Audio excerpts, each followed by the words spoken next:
From the Cronkite studios in downtown Phoenix, this is Cronkite News. Tonight, are social media posts protected under the First Amendment? We look at posts from former and current officers that may be offensive. Also, the Board of Education voted to not change the way sex education is taught in our schools. And want to take a trip to Hawaii? You don't have to go far. Find out about a virtual field trip that gives students history about the culture. Cronkite News starts now. Good evening and welcome to Cronkite News on Arizona PBS. I'm Kevin Thompson. And I'm Kyla Wilcher. Thank you for joining us. Phoenix police are feeling the heat from the viral video that was seen around the world just a few weeks ago. Now they're also in the spotlight because of controversial social media posts. Cronkite News reporter Jesse Jo Pauley explains what a recent report found on several officers' Facebook pages.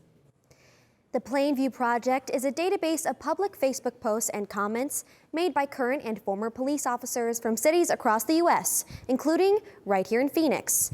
The posts you are about to see may be considered offensive and difficult to look at for some. In Phoenix, this is what the Plainview Project has found: racist, Islamophobic, homophobic, and sexist Facebook posts. This discovery poses the question of whether or not an officer's social media is protected under free speech. Dr. Ann Hart is the former Associate Superintendent for the Arizona Department of Education. She was at last week's Phoenix City Council meeting expressing her concerns. But what is most troubling is the voice of one of members of our city council who defended this inappropriate behavior, minimizing it to free speech, stating that if anyone is offended by this, then you are a liberal snowflake. The posts are insulting and totally disingenuous to the oath of the office. However, some say it depends on whether the person making the post has a badge. Those slurs are insulting. You know, it really kind of calls into question their integrity, and it's something that we need to take very seriously and not just blow off as like, oh, well, they're allowed to say that. I mean, they are, but that's not the point. The Phoenix Law Enforcement Association says the Plainview report disregards positive Facebook posts made by the officers. Association officials say social media is a free-for-all. Mike Britt London, police president, put out a statement which says in part, "Unfortunately, in the hunt for negative spin, this anti-police group ignored all that in favor of absolute sensationalism. Their bias says far more about them than it does the police officers they've chosen to target." So what's the verdict? A legal expert says it depends on what you want to do with the information. Well, the difference is whether it's purely expressing your opinion or whether it is used as evidence of not doing the job you were hired to do. So in a sense, the speech on its own is one thing that's always going to be protected, but the issue of whether it shows that you're not performing your job duties correctly is a completely different issue. The Plainview Project says their concern is not whether these posts and comments are protected by the First Amendment, but rather they believe the nation has a right to know who's behind the offensive posts. The officers involved in the report have been given desk duty while the Phoenix Police Department continues its investigation. In the broadcast center, Jesse Jo Pauley, Cronkite News. The town of Prescott Valley is looking for a new police chief. Deputy Police Chief James Edelstein will serve as interim police chief until a replacement is named. This comes after Police Chief Brian Jarrell recently retired. Edelstein has served Prescott Valley for over 20 years, including a previous stint as interim chief. The process is expected to take until early fall. A woman filed a $12.5 million claim against the city of Phoenix, alleging she was subjected to a body cavity search that amounted to sexual assault. The notice was filed by attorneys on Monday for Erica Reynolds. Reynolds openly outlined her allegations last week at a city council meeting. Reynolds alleges she was pulled over in a drug trafficking investigation and taken to a station where a female police officer conducted a body cavity search. This is the second lawsuit in 2 weeks filed against the Phoenix Police Department. During last night's Board of Education meeting, dozens of residents came out to express their stance on sex education in our state. On the agenda was a potential change in language on sex education classroom guidelines, and specifically, language referring to homosexuality. Tensions flared, and Cronkite News reporter Tanaya Williamson tells us more. Tanaya? Well, it was a 5-hour meeting which at times became contentious. As the board considered the proposed changes, one question we wanted to answer is, how does sex ed in the class work? Children shall be taught that explicit sexual material can refer to any image or video that depicts nudity, genitalia, sexual activity, sexual conduct. Hundreds of people filling the room last night in Phoenix, talking about sex education and how it is given to Arizona students. We would like the board to consider some of the following potential negative outcomes when children discuss such sensitive matters. You can clearly see that sexual expression is not just about having vaginal, oral, or anal sex. People can express themselves sexually with a wide range of behaviors. They appealed to Superintendent Kathy Hoffman to not move forward with the proposed changes.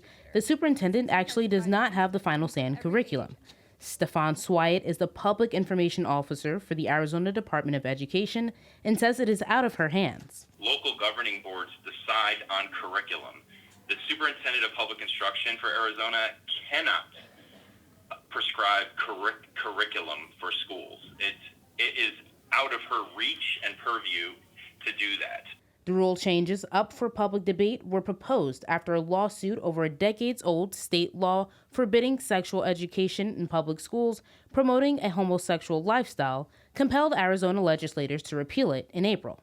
Because of this, the proposed changes were: remove language that states sex education shall not include teaching of abnormal, deviant, or unusual sexual acts and practices, add language that states sex education should be medically and scientifically accurate, added language that instruction over sexually transmitted infections should include medically accurate instruction on how to prevent infection transmission, and allow schools to teach sex education to boys and girls together instead of separately.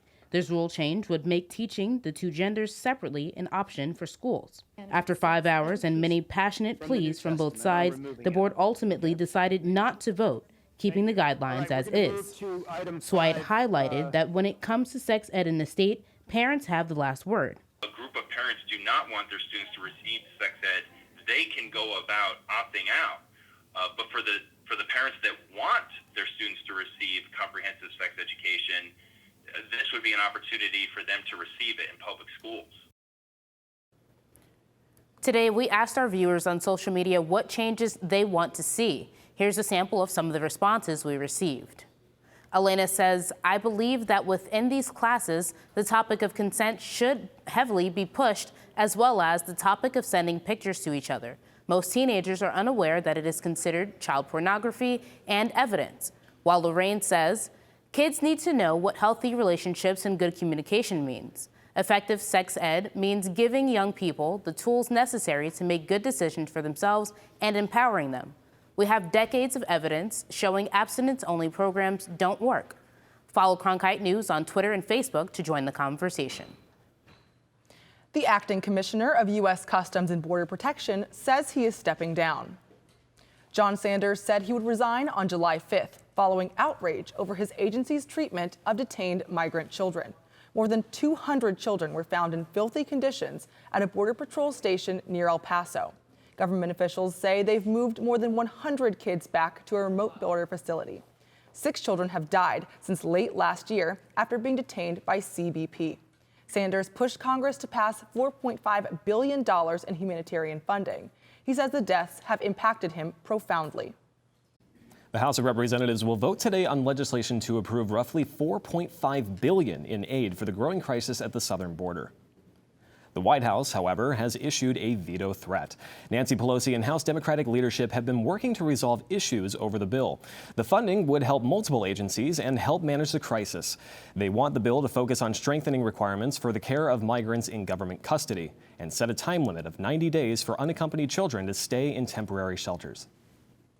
It was just a few weeks ago that a House committee was considering Arizona Congressman Raul Grijalva's bill to ban uranium mining on 1 million acres near the Grand Canyon. That committee was back at it today, pushing back on a Trump administration plan to expedite uranium mining, as Julian Pardas reports from our Washington bureau. Today's hearing by the House Natural Resource Committee asked the question, is uranium critical to national security? The administration says it is, but opponents say the need does not outweigh the damage uranium mining leaves in its wake. Tommy Rock opposes uranium mining in his role as an environmental scientist, but he is also a Navajo who knows friends and family members who he said died because of uranium-caused illnesses. He says there's no call for new mining when decades of old mines have yet to be cleaned up. Yeah, new uranium mining, even though there's a lot still left there, we didn't even discuss where the findings are going to come up with, with all the cleanup process. Rock joined others backing Congressman Raul Grijalva's bill to take uranium off a list of minerals that are critical to U.S. defense and the economy. The U.S. has enough uranium to meet its needs, they say, and friendly foreign sources in Australia and Canada if needed. But William Schneider of the Hudson Institute disagrees. Russia and Kazakhstan may be trying to dominate the global market for uranium, that absent the federal government taking notice of this, it's likely to drive the uranium production entirely out of the United States. Schneider testified that nuclear power leaves almost zero carbon footprint. And with Russia and China developing new nuclear weapons, he said the future is too uncertain for the U.S. to turn its back on domestic uranium. The idea that we would, by regulatory changes, allow the United States to drop out of the uranium mining business is not constructive. Environmentalists say that uranium is safest left where it is, in the ground. Besides, said Rock, Congress still needs to find a way to focus on the 50,000 abandoned uranium mines as well. The point is that there's 15,000 abandoned uranium mines out there, and we're only focusing on 500 to be abandoned uranium mines on another nation. Despite Schneider's concerns about military uses, one witness says the U.S. already has more than 585 tons of highly enriched uranium, enough for more than 23,000 nuclear weapons. In Washington, Julian Paras, Cronkite News. Coming up, virtual field trips are growing more and more popular. Find out how ASU partnered with Kamehameha Schools to bring an educational Hawaiian experience to students. The study reveals that U.S. citizen children with immigrant parents face anxiety over immigration policies.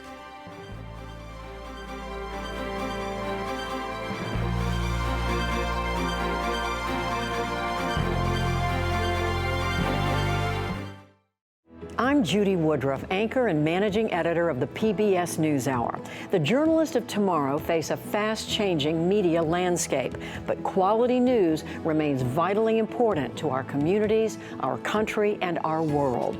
At ASU's Walter Cronkite School of Journalism and Mass Communication, students learn solid, reliable reporting, holding the powerful accountable, and rebuilding the public's trust. The Cronkite School and Arizona PBS, preparing the next generation for a stronger future of journalism. With wildfires, a scarcity of water, and other environmental issues facing the Earth today, it's critical to stay up to date with local impacts of a changing climate. That's why we created Elemental, covering sustainability, a multimedia collaboration between public television and radio stations. From climate change to water conservation to renewable energy and much more, Elemental covers the latest in sustainability news. Find our stories on our website, elementalreports.com. There's now an easy way to visit unique places in Hawaii without leaving your home. Yeah, it turns out there's a new virtual field trip you can take. And as Cronkite News reporter Amanda Slee explains, it comes from a collaboration between an Arizona university and a private school in Hawaii. Kamehameha Schools teamed up with Arizona State University to create this virtual field trip where you can explore what are called special places in Hawaii. This immersive experience was created by integrating STEM and place-based education. This virtual experience was launched to help students in classrooms around the world learn about history, culture, and the environment of two sacred places in Hawaii. It's considered place-based education. Place-based education is very similar in many ways to what they call Aina-based education. In Native Hawaiian culture, they also have this very strong sense of place and teaching through place. The virtual field trip, also known as VFT, includes interactive 360-degree video, photographs, and interviews. It took just under 3 years to complete this VFT between ASU and Kamehameha Schools, a private educational charitable trust for K-12. It's not only intended to inform, but also to inspire people to look inward into their own place. He says this online field trip helps make your real visit to the area more valuable and meaningful, so you have an idea of what to expect. It's kind of like going to Disneyland, right? You're taking a child to Disneyland who's never heard of Disneyland before, and you just show up. They're going to have a great time. They're going to enjoy themselves. But if you start sharing with them about Disneyland, they start doing a little bit of searches on the web, talking to their friends about Disneyland, it builds up the anticipation and their expectations on how to behave, what's going to be there, what they can look forward to. They have created 2 tours, one of a suburban spiritual significance and the other of a more remote area that would take a 1-mile hike over lava rocks and soft sand. It's kind of cool to see that people are trying to preserve these, like, the mo'olalos of Hawaii, and when you think about it, like, not a lot of people know them, so this is a good way for people to get to learn about it. And virtual field trips like this will continue being a way to help students learn about the world around them. Technology advances and we find ways to simulate an education, and I see no reason to think that in 10 years, 20 years, students won't routinely be doing all sorts of virtual explorations. The virtual experience is meant to help students at Kamehameha schools learn, but is open and available to anyone who wants to take the virtual tour. In the newsroom, Amanda Slee, Cronkite News. Thanks, Amanda. A new study led by University of California, Berkeley tracks the mental and physical health of U.S.-born children of Mexican and Central American migrants in California, specifically studying years before and after the 2016 election. Researchers asked 397 Latinx youth about their quality of their sleep and feelings of worry related to the consequences of U.S. immigration laws. Almost half of the youth reported experiencing anxiety as an effect of the policies that could impact their families. Researchers found that symptoms of anxiety were far higher after the 2016 election than before. Currently, the team of researchers is studying 18-year-olds to see if feelings of anxiety continued and whether this has impacted their academic performance. 9 institutions across the U.S. were awarded the Seal of Excelencia for Latino students' achievement and outreach. Among those is Arizona State University. Washington, D.C.-based program Excelencia in Education focuses on Latino student success. ASU and the other 8 institutions met criteria focusing on how the school enrolled Latino students and what they did to aid them financially, if they were graduating, and their progress in school with staff members that represented them. ASU's president, Michael Crow, shared on Twitter the university's pride and honor for receiving the certificate. Coming up, the Woodbury wildfire affects not just people, but wildlife in the nearby area as well. We'll share how one nonprofit is trying to help orphaned animals get back into the wild next.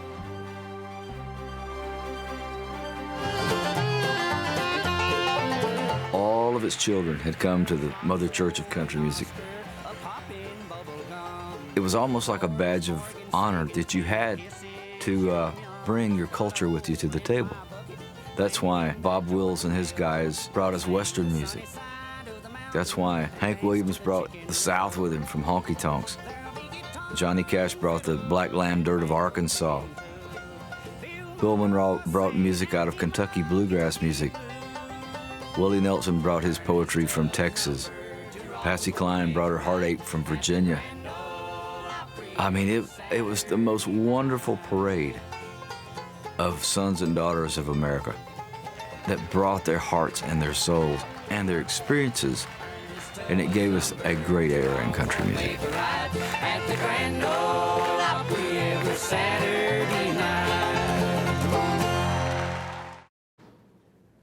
Overpopulation of burros in the Black Mountains near Kingman, Arizona, has been called a crisis by a Mojave County official. The Kingman Daily Miner reports Mojave County Board of Supervisors Chairman Hildy Angus last week described the conditions of burros as inhumane and said many face starvation. Angus goes on to say that the area can support less than 500 of the 2,000 burros that call those mountains home. Officials are worried that the conditions will force burros to come down to Bullhead City, which poses a risk for cars driving in the area. According to Representative Paul Gosar of Prescott, there will be congressional hearings later this summer on the issue.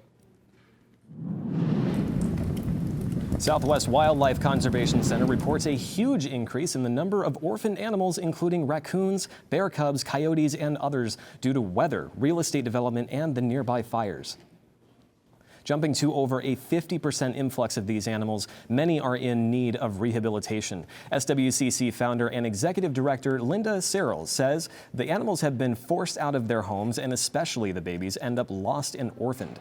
It is Southwest Wildlife's goal to help the animals through rehabilitation to prepare them for their release back into the wild once a facility believes the orphans are ready. Residents evacuated late last week from the spread of the Woodbury fire can now go home. Gila County Sheriff J. Adams Shepard announced earlier today the fire was nearly 50% contained after the wildfire burned over 115,000 acres. Last Thursday, residents were evacuated and asked to bring necessities with them while firefighters worked on controlling the fire. The highway between Payson and Globe has been reopened. It's great fire crews have been able to control the spread of the wildfire because I'm not sure any rain is in the upcoming forecast. I don't think so either, but let's ask Lindsay and see if monsoon season is promising any moisture in the 7-day forecast. Lindsay, what can we expect? Thank you. 104 is what we're currently feeling here in Phoenix with a slight 15-mile-per-hour wind. The sun is shining. However, there's an unhealthy air quality advisory issued here in the valley, so sensitive groups should avoid going outside and doing heavy activities until tomorrow. But here's what we're looking at for the rest of the state. Up in the north, they're feeling those cooler temperatures, 82 in the Grand Canyon, 77 in Flagstaff, 88 in Sedona, and down in Tucson, they're in triple digits, sitting at 100 degrees. But over in Lake Havasu, they're at 99 degrees. Here's what we can expect into tonight. 100 by 7 p.m., the clouds will be lifting, down to 94 by 9 p.m. with clear skies, 89 by 11 p.m., and then down to 86 by midnight. As we move through the week, we can expect those temperatures to climb. 104 on Wednesday, 105 on Thursday, 107 on Friday, and into the weekend, those clouds will be rolling in, trapping in that heat, putting us at a scorching 110 degrees through the weekend, and our low of 85 through the weekend too. And back down to 109 on Monday and 108 on Tuesday. Live in the Weather Center, I'm Lindsay Amundsen. The National Hockey League's draft started yesterday. And for the Arizona Coyotes' first-round pick, the memory of getting selected was even more special sharing it with his father. That story, next.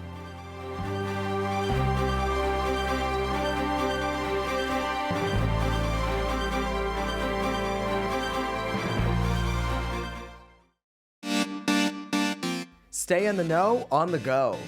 At Cronkite News, we work hard to report the facts and keep you updated, whether we're on set or on the scene. Taking it from the studio to the field. So I'm here in South Phoenix. In Phoenix, we're just a click away. Follow us on Facebook and Twitter, or find us online at cronkitenews.azpbs.org. I'm Matt Berry, ESPN Sports Center anchor and graduate of ASU's Walter Cronkite School of Journalism and Mass Communication. With its bachelor's and master's degrees in sports journalism, the Cronkite School is preparing the next generation of sports journalists to tell stories that matter, stories that excite, inspire, and inform. Cronkite immerses students in covering sports at all levels in one of the country's top sports markets. It's this hands-on experience under the guidance of award-winning sports media veterans that shape the top journalists of tomorrow. Arizona Coyotes prospects skate this week at the team's prospect development camp at Gila River Arena. It's been 7 years since the Arizona Coyotes last made the Stanley Cup playoffs. But as Ethan Schmidt reports, the franchise hopes an 18-year-old from Sweden can help end the drought. Arizona Coyotes are proud to select from Brynäs in the Swedish Hockey League, Victor Soderstrom. Arizona Coyotes first-round draft pick Victor Soderstrom is stepping onto the ice as an official prospect this week, just days after the team traded up from 14 to the 11th pick to draft him. We tried to move up 7, 8, 9. We tried to move up as high as we could and offered a lot to get up there and made sure we left no stone unturned to get our guy. It's really a dream come true for my whole family, and you know, getting to a city like Phoenix, it's awesome. I don't understand it. It's amazing. So dreams come true. The Coyotes had plenty of options with their first-round pick in this year's draft, but Chaika said the organization would do whatever it took to secure Soderstrom. Now, the future is looking a bit brighter on the blue line for Arizona, and the 18-year-old Swede could play in the NHL as soon as next season. He's physically mature, he's mentally mature, he's got the skill set, so it'll be whatever's best for his development long term and where he's at coming into camp. I think I'm a two-way D with offensive upside. I think I have good hockey sense, hockey IQ. I'm a smooth skater, skilled. If he can make the NHL roster, Soderstrom will fit right in with fellow Swedish defensemen Oliver Ekman-Larsson, Coyotes captain, and Nick Hjalmarsson. In Glendale, Ethan Schmidt, Cronkite News. The Coyotes announced their regular season schedule today. They open their season on the road on October 3rd in Anaheim. Their first game at home, October 5th against the Boston Bruins. Cronkite News is proud to be the news division of Arizona PBS. Here's what's coming up on Arizona Horizon and PBS NewsHour. On the next Arizona Horizon, a look at conditions for migrant children at U.S. detention centers. And a 35-year veteran of the National Park Service talks about his concern for the national park system. It's on the next Arizona Horizon. I'm Nick Schifrin. On the next NewsHour, how some schools are tackling the taboo subject of period poverty by giving free menstrual products to students. That's Tuesday on the PBS NewsHour. Well, that's it for Cronkite News tonight. Thanks for joining us. For top Arizona stories anytime, go to cronkitenews.azpbs.org.